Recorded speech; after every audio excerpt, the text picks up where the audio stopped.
When I was 9, I went on a trip with my sister Lily, who was 12, and our father. We were going on a small yacht out to the open sea. The sun was bright. The wind was gentle. The water sparkled blue. I felt excited. Lily held my hand. "Are you ready, little brother?" she asked. I nodded. We waved at the harbor. Dad smiled. "It's going to be an adventure," he said. The first day was calm. Dad taught us how to steer the boat. Lily learned quickly. I laughed when the waves splashed my face. We ate sandwiches on deck. I felt safe with Dad. He told us stories about sailors and treasures. His voice was strong, warm, and full of laughter. I liked listening to him. But the second day, the sky began to change. Clouds came quickly, dark gray clouds. The wind grew stronger. Dad frowned. "This storm is coming fast. We need to be careful," he said. Lily held my hand tighter. I felt scared. The waves became higher. The yacht rocked. Water splashed over the sides. I felt small. The storm hit in the evening. Thunder boomed. Lightning lit up the sky. The waves crashed over the deck. Dad shouted instructions. "Hold on. Tie yourselves to the ropes." We did as he said. The yacht tossed and turned. I clung to Lily. Her hair was wet, her face pale. I tried to be brave, but fear was strong. Suddenly, a huge wave hit the yacht. I lost my grip. Lily screamed. I reached for her hand, but the water pulled us both. Dad tried to grab us, but the storm was too strong. I felt cold water around me. Then everything went dark. I woke up on soft sand. My clothes were wet. My body hurt a little. I looked around. Trees and rocks. The beach was quiet. The storm had passed, but the sky was still gray. I called for Lily. "Lily, are you there?" I ran along the shore. She was lying on the sand. Her hair was a mess. Her eyes were wide with joy when she saw me. "I'm here," she whispered. I ran to her and hugged her. We were alone. No Dad, no yacht. Just sand, trees, and the sound of the waves. I felt panic. "Where is Dad?" I whispered. Lily shook her head and said, "I don't know." My stomach clenched. I realized we had to fend for ourselves. We had to survive. The first thing we did was look for fresh water. I remembered Dad's stories about survival. I saw a small stream behind some bushes. The water was clear. I drank a little. Lily did too. It tasted cool. I felt a bit stronger. We had to find food. I remembered seeing coconuts on the trees. I climbed a small tree. My hands were shaky, but I reached a branch. I shook it. A coconut fell. Lily caught it. We used a rock to break it open. The water inside was sweet. The coconut meat was soft.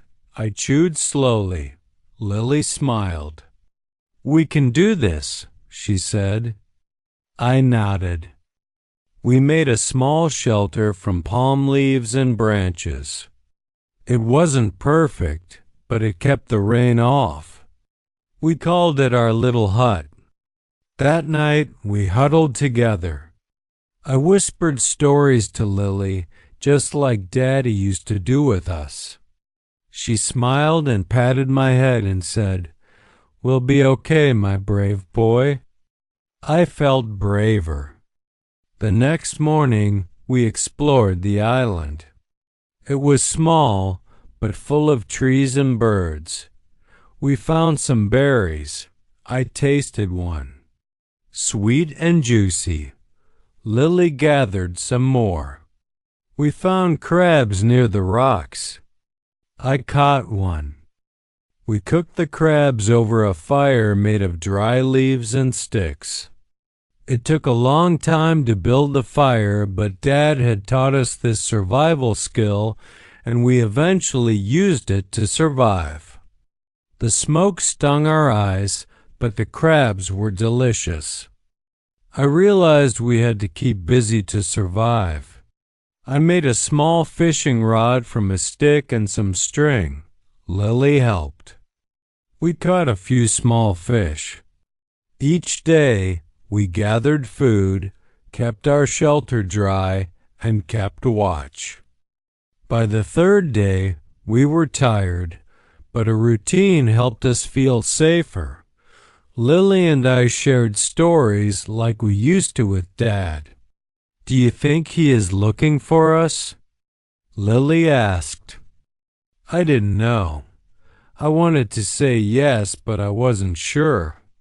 We promised each other we would stay strong. That evening, the sky turned red. I thought about Dad. I hoped he was safe. Lily collected firewood while I kept watch on the beach. We talked quietly. "We will survive," I said. "We have each other." Lily nodded. That night, I slept with one eye open. Day 4 came with sunshine. We washed ourselves in the stream. The water felt fresh on our skin. I found a small fruit tree. It had sweet yellow fruit. We ate until full. Lily laughed when juice dripped on her chin. It felt like a little joy amidst fear. On day 5, I decided to explore farther. I wanted to see the other side of the island. Lily followed me. We found a rocky area. Crabs, small fish, and seashells were everywhere. I thought we could make traps for crabs later. Lily picked shells. "Maybe we can make necklaces," she said. I smiled. Life felt small, but we were still alive. Night came again. We ate fish and berries. I told Lily stories about Dad's sailing adventures. She smiled, hugged me, and whispered, "I hope he finds us soon." I hugged her tightly. I whispered back, "He will. We just need to wait." Day 6 was hard. I woke up feeling weak. My arms hurt from gathering food.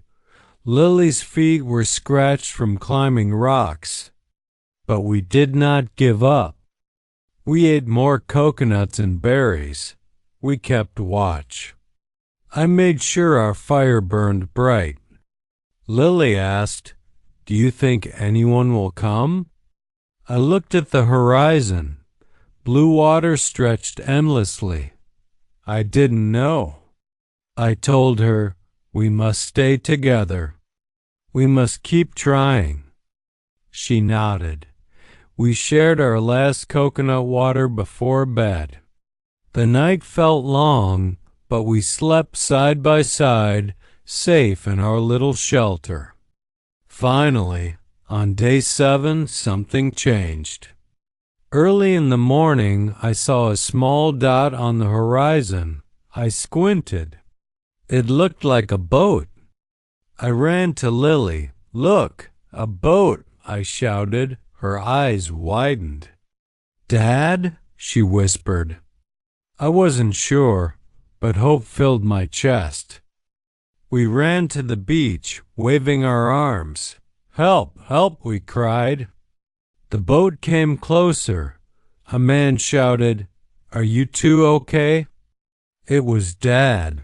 My heart leapt. He jumped into the water and hugged us both. Tears ran down his face. "I thought I lost you," he said. We hugged him tight. Dad carried us back to the boat. The island was behind us, safe, warm. We were wrapped in blankets. He gave us water and sandwiches.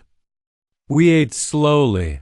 I looked at Lily. She smiled. "We survived," she whispered. I nodded. We were tired but alive. On the way home, Dad held our hands. He told us how he had searched for us for days, how he never gave up. We told him about the island, the coconuts, the fish, the berries, and how we made our shelter. He listened quietly, proud eyes on us.